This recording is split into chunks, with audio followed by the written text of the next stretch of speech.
അർജന്റീനയെക്കാളെ എത്രയോ മികച്ച squad strength ഉള്ള ഒരു ടീമാണ് പോർച്ചുഗലിൻ്റെത്. പക്ഷേ അവർക്ക് ഒരു കിരീടം നേടാൻ കഴിയാത്തതിന്റെ മെയിൻ റീസൺ എന്ന് പറയുന്നത് പരസ്പരം കാണിക്കുന്ന ഈഗോയും ടീം കോർഡിനേഷനിലുള്ള പാകപ്പിഴവും. ഏവർക്കും സ്പോട്ടോപ്പയിലേക്ക് സ്വാഗതം.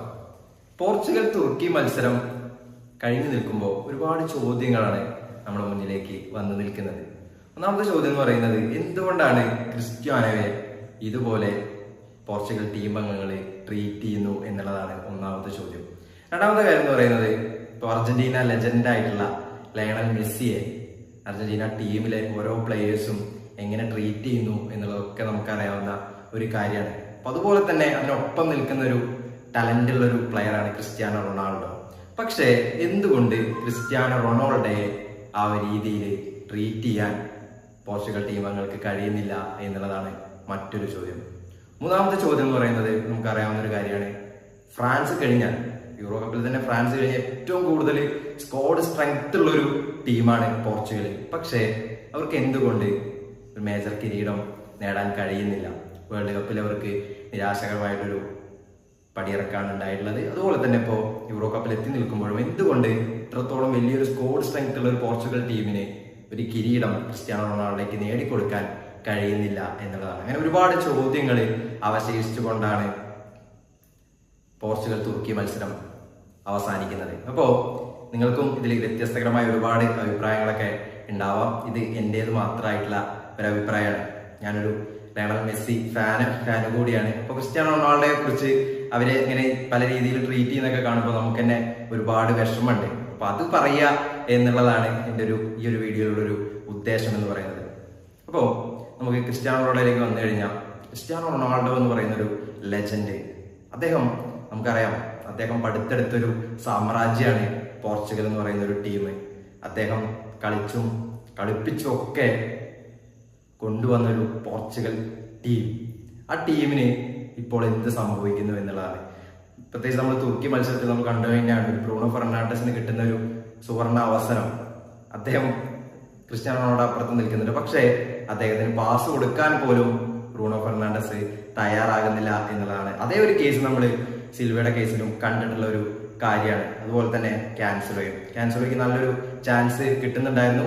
ക്രിസ്ത്യാനോ റൊണാൾഡോ പോസ്റ്റിലേക്ക് കൃത്യമായി തന്നെ ഓടി കാണിക്കുന്നുണ്ടായിരുന്നു. പക്ഷേ വ്യത്യസ്തകരമായ ആംഗിളിലേക്കാണ് ക്യാൻസലോ ആ പന്ത് കൊടുക്കുന്നത്. എന്നിട്ട് അവർ തമ്മിലുള്ളൊരു ദേഷ്യമൊക്കെ അവിടെ നമ്മൾ കാണുന്നുണ്ട്. പക്ഷെ ആ പന്ത് ഗോളായി എന്നുള്ളത് വേറൊരു സത്യമാണ്. പക്ഷെ എന്തുകൊണ്ടാണ് ക്രിസ്ത്യാനോ റൊണാൾഡോയെ ഇതുപോലെ ട്രീറ്റ് ചെയ്യുന്നത് എന്നുള്ളത് നമ്മൾ ചോദിച്ചേ മതിയാവും. അർജന്റീനയുടെ കേസിൽ എടുക്കുമ്പോൾ ലയണൽ മെസ്സി എന്ന് പറയുന്ന ഒരു അധികാരിന്റെ കീഴിൽ അർജന്റീന ഇറങ്ങുമ്പോൾ ആ ഒരു സ്ക്വാഡ് സ്ട്രെങ്ത്തിനെ നിങ്ങൾ നോക്കുക. ഒരുപാട് സ്ക്വാഡ് സ്ട്രെങ്ത് ഉള്ള ഒരു ടീം തന്നെയാണ്. പക്ഷേ അർജന്റീനയിൽ മെസ്സിയെ ട്രീറ്റ് ചെയ്യുന്ന ഒരു രീതിയുണ്ട്. പലപ്പോഴും കുട്ടി റൊമേറോ, എമിലി മാർട്ടിനസ് ഒക്കെ വന്ന് നിന്നാലും ഗ്രൗണ്ടിലേക്ക് ഇറങ്ങി വരുമ്പോൾ മെസ്സി ഇറങ്ങിയതിന് ശേഷം മാത്രമേ ബാക്കിയുള്ള പ്ലെയേഴ്സ് ഒക്കെ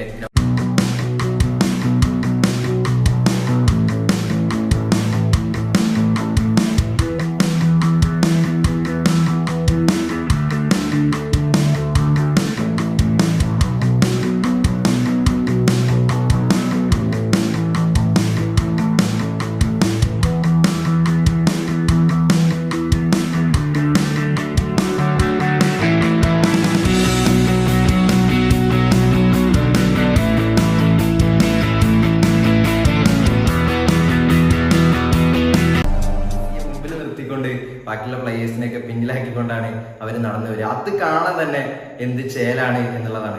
കോപ്പ അമേരിക്ക കിരീടം നേടുമ്പോഴും എമിലിയാനോ മാർട്ടിനസ് പറഞ്ഞൊരു കാര്യമുണ്ട്, ഈ കിരീടം ഞാൻ മെസ്സിക്ക് വേണ്ടി നേടിക്കൊടുക്കും എന്നുള്ളതാണ്. ഡീപോൾ അതേസമയം പറയുന്ന വേറൊരു കാര്യമുണ്ട്, വേൾഡ് കപ്പ് സമയത്ത് മെസ്സി പറഞ്ഞു കഴിഞ്ഞാൽ ഞാനൊരു യുദ്ധത്തിന് വരെ തയ്യാറെടുക്കും എന്ന് പറയുന്ന ഡീപോളിനെ നമ്മൾ കണ്ടിട്ടുള്ളതാണ്. അപ്പോൾ ആ ഒരു ലെജൻഡിനെ ട്രീറ്റ് ചെയ്യുന്ന ഒരു രീതിയുണ്ട് അർജന്റീന. അപ്പോൾ അർജന്റീന പ്ലേയേഴ്സ് ഒക്കെ മെസ്സിയെ ഒരുപാട് സ്നേഹിക്കുകയും അദ്ദേഹത്തിന്റെ കളി ഇഷ്ടപ്പെടുന്നതൊക്കെ തന്നെയാണ്. പക്ഷേ എന്തുകൊണ്ടത് പോർച്ചുഗലിലേക്ക് വരുമ്പോൾ ക്രിസ്ത്യാനോ റൊണാൾഡോയ്ക്ക് ലഭിക്കുന്നില്ല എന്നുള്ളതാണ്.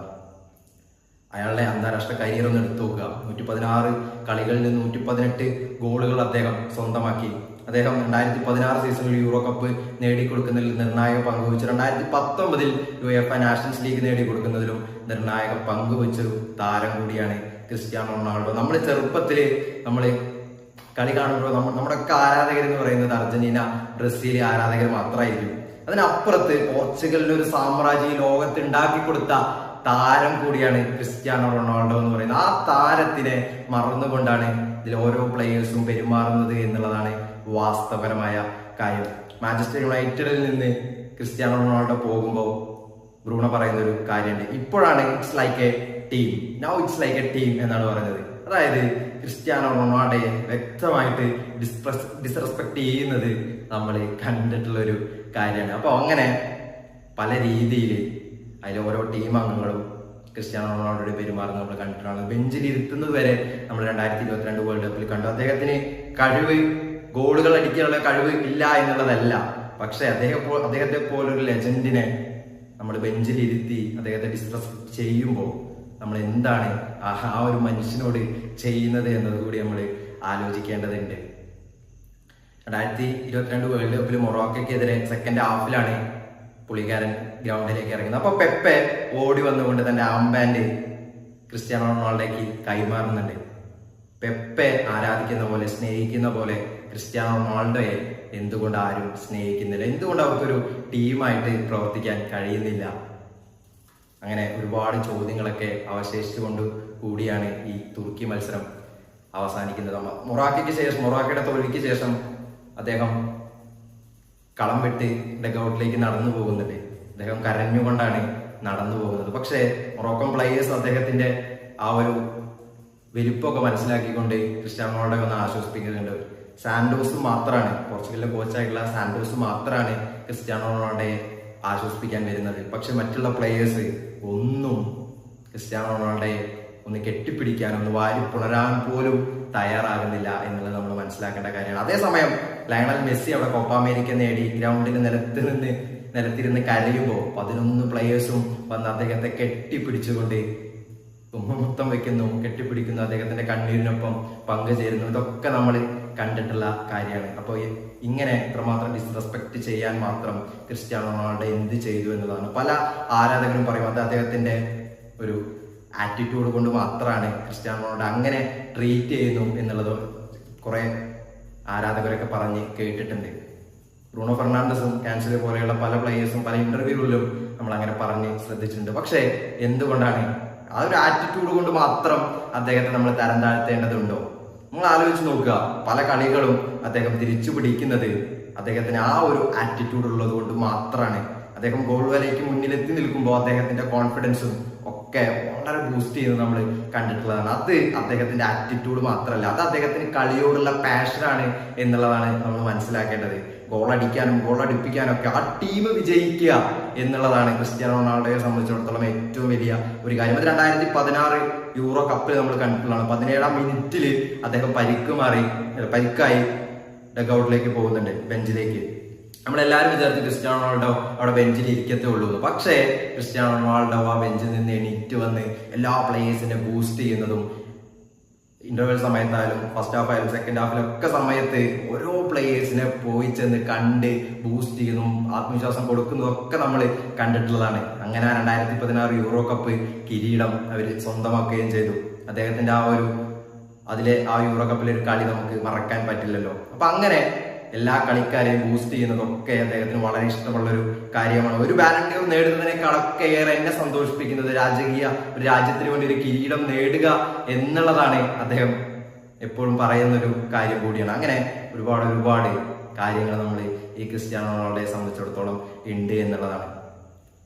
അദ്ദേഹത്തിന് ടീം വിജയിക്കുക എന്നുള്ളതാണ് പ്രാധാന്യം. അത് നമ്മൾ തുർക്കിക്കെതിരെയുള്ള മത്സരത്തിൽ കണ്ടതാണ്. പലപ്പോഴും അദ്ദേഹത്തിന് അസിസ്റ്റ് കൊടുക്കാൻ മടിയുള്ള ബ്രൂണോ ഫെർണാണ്ടസിനെ അവസാനം 3ാമത്തെ ഗോള് തളികയിൽ എന്നോണം ബ്രൂണോ ഫെർണാണ്ടസിന് കൊടുക്കുമ്പോൾ അദ്ദേഹം ലോകത്തിനു മുന്നിൽ ഒരു മെസ്സേജ് കൂടിയാണ് നൽകുന്നത്.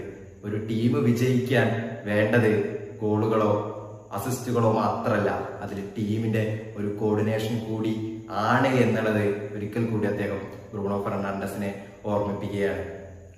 ഇനി ഒരു കാര്യം കൂടി നമ്മൾ ഓർക്കേണ്ടതുണ്ട്. ബ്രൂണോ ഫെർണാണ്ടസും കാൻസലോ ആയാലും ഇവരൊക്കെ ഇപ്പൊ നിൽക്കുന്നത് അദ്ദേഹം വാണ ആ ഭൂമിയിൽ നിന്നുകൊണ്ടാണ് ഇവർ കളിക്കളത്തിൽ നിൽക്കുന്നത് എന്നതുകൂടി ഓർമ്മിക്കുന്നത് ബ്രൂണോ ഫെർണാണ്ടസും ക്യാൻസലൊക്കെ ആയാലും നന്നായിരിക്കും എന്നുള്ളതാണ് എനിക്കിവിടെ പറയാനുള്ളത്.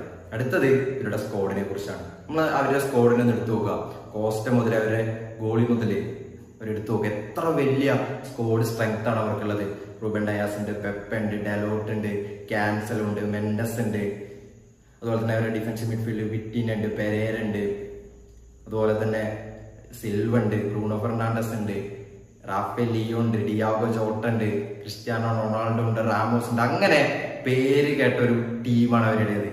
ആ ടീമിന് ആ ഒരു നല്ല രീതിയിൽ പെർഫോം ചെയ്യാൻ കഴിയുന്നില്ല എന്നുള്ളത് വാസ്തവപരമായ ഒരു കാര്യമാണ്. ഇവിടെയാണ് ടീം കോർഡിനേഷന്റെ ഒരു പ്രാധാന്യം എന്ന് പറയുന്നത്. അർജന്റീനയെക്കാളും എത്രയോ മികച്ച സ്ക്വാഡ് സ്ട്രെങ്ത് ഉള്ള ഒരു ടീമാണ് പോർച്ചുഗലിൻ്റെത്. പക്ഷേ അവർക്ക് ഒരു കിരീടം നേടാൻ കഴിയാത്തതിന്റെ മെയിൻ റീസൺ എന്ന് പറയുന്നത് പരസ്പരം കാണിക്കുന്ന ഈഗോയും ടീം കോർഡിനേഷനിലുള്ള പാകപ്പിഴവുകളും മാത്രമാണ് എന്നതുകൂടി പറഞ്ഞുകൊണ്ട് ഞാൻ ഈ വീഡിയോയുടെ അവസാനിക്കുന്നു. നിങ്ങൾക്കും ഈ ഒരു കാര്യത്തിൽ വ്യത്യസ്തകരമായ അഭിപ്രായങ്ങൾ ഉണ്ടാവും. അത് തികച്ചും കമന്റ് ബോക്സിൽ രേഖപ്പെടുത്താം. അപ്പോൾ പുതിയൊരു വീഡിയോ ആയിട്ട് നമുക്ക് വീണ്ടും കാണാം. അതുവരേക്കും ഗുഡ് ബൈ.